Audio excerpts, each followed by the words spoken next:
Lots of news this week, but topping this week's weekly news highlights was COVID-19 situation in China and how it has affected us here in South Korea.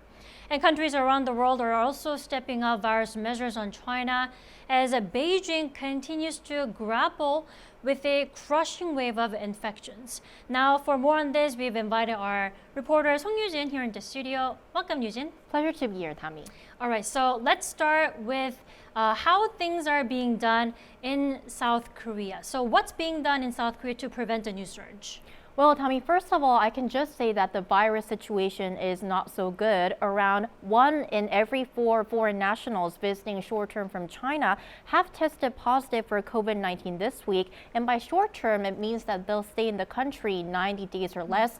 The Korea Disease Control and Prevention Agency has yet to release data on Korean nationals and non-Koreans staying in the country for the long term. And also the latest data shows that as of Thursday, out of all cases originating abroad, China accounted for 70%. And all this information is available because South Korea has currently imposed stricter travel restrictions on China. To start off, starting January 2nd, all travelers from China had to submit a PCR test taken within 1 day of arrival. The government also suspended the issuance of short-term visas for Chinese nationals until the end of this month.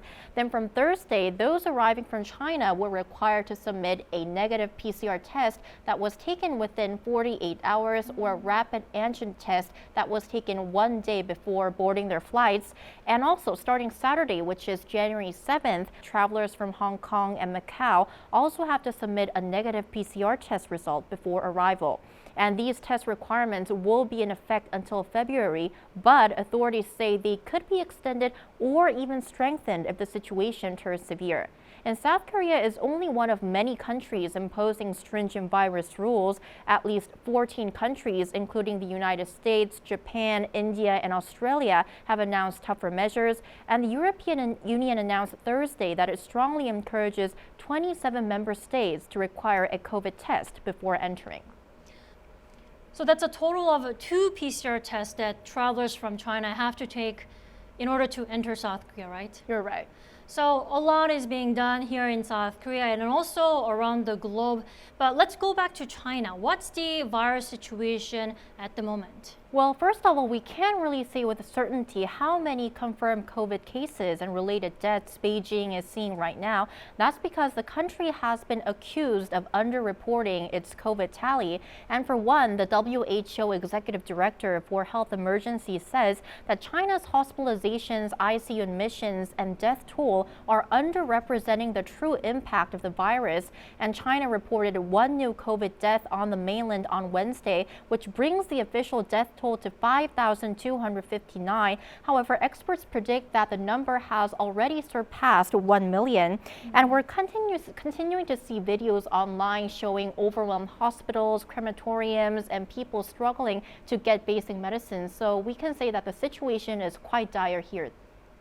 Right, I saw gruesome footages and really heartbreaking. Now, going forward, are there any predictions how this situation might unfold? Like, I've heard that there'll be big changes to China's travel restrictions coming up soon.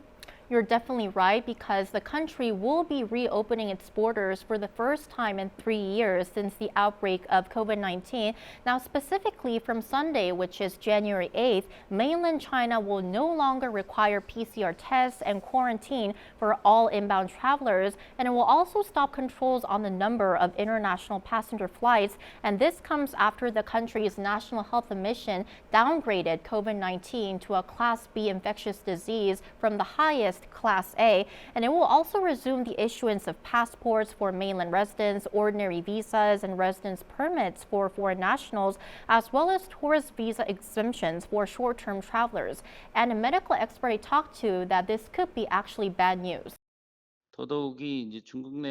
Scrapping mandatory testing and quarantine could lead to more infections and the emergence of new variants.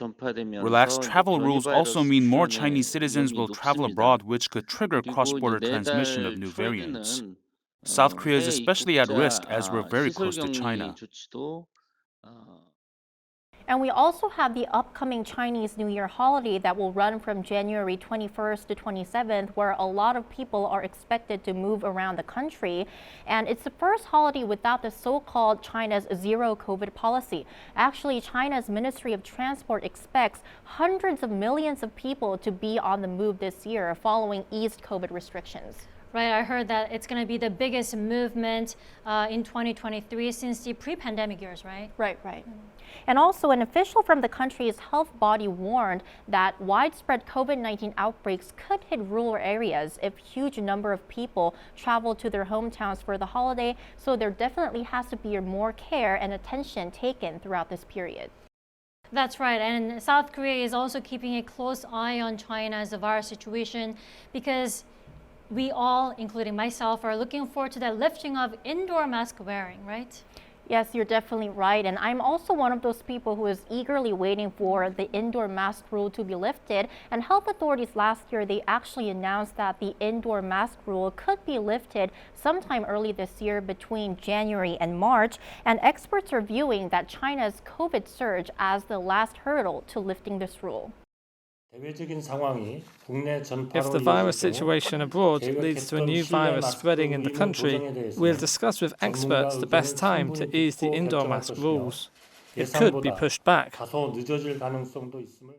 So health officials in the country, they're urging and asking people to do all they can to protect themselves from the coronavirus. And this includes, of course, refraining from traveling to China for a while. And for those who do visit, it's important to wear a mask and get vaccinated in advance. And authorities in the country, they're actually encouraging people to get the upgraded bivalent COVID vaccines, which are known to be effective to new emerging variants and strains as well. But a little over 10% of the population has gotten them so far. But one of the 4 criteria for lifting the indoor mask mandate was a vaccination rate of 50% among seniors and 60% among care facility workers and residents. But the rate now stands at a little over 30 and 50% each. Right, coronavirus situation in China and also globally is something that we have to keep a close eye on even in the new year. All right, thank you for joining us, Eugene. Thank you.